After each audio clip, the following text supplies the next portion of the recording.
মানুষের মুখে মুখে ফেরা আয়নাঘর খ্যাত গোপন বন্দিশালার অস্তিত্বের প্রমাণ মিলেছে।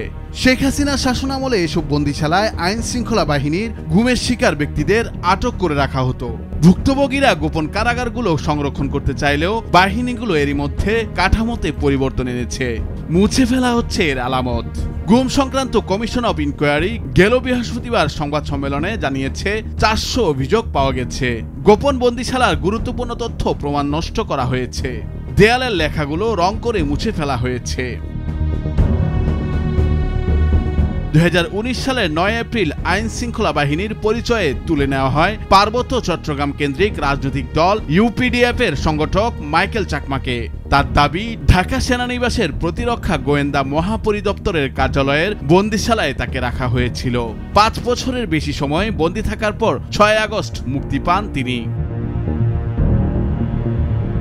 এদিকে সাবেক ব্রিগেডিয়ার আব্দুল্লাহিল আমান আজমি জানিয়েছেন তাকেও আটক করে রাখা হয়েছিল একই বন্দিশালায়।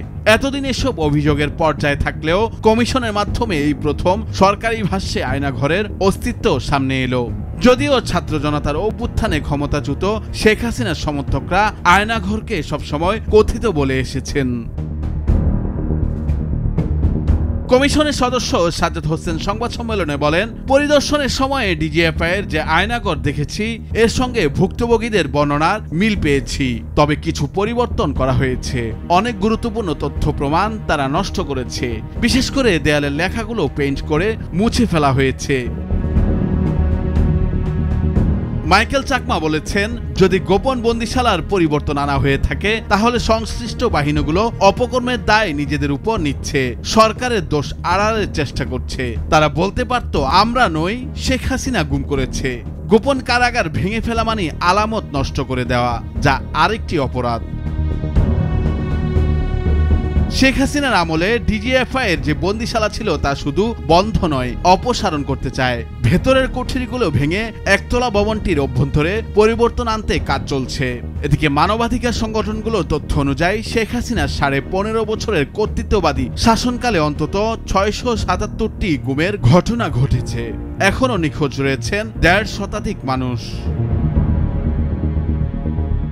গুলশান কার্যালয়ে কমিশনের প্রথম সংবাদ সম্মেলনে জানানো হয় 13 কর্মদিবসে 400 অভিযোগ জমা পড়েছে। কমিশনের সভাপতি বিচারপতি মইনুল ইসলাম চৌধুরী বলেছেন, ভুক্তভোগীদের অভিযোগ অনুযায়ী প্রতিরক্ষা গোয়েন্দা ডিজিএফআই কার্যালয়ে গিয়ে গোপন বন্দিশালার সন্ধান মিলেছে। আয়নাঘর নামে পরিচিত জয়েন্ট ইন্টারোগেশন সেলটি ডিজিএফআই এর সদর দপ্তরেই। ওই আয়নাঘরে বন্দি রাখার 22টি সেল রয়েছে। কমিশনের সভাপতি জানান, সবচেয়ে বেশি গুমের অভিযোগ এসেছে র্যাব, ডিজিএফআই, ডিবি ও সিটিটিসির বিরুদ্ধে। 15 সেপ্টেম্বর ডিজিএফআই এর আয়নাঘর পরিদর্শন করা হয়েছে।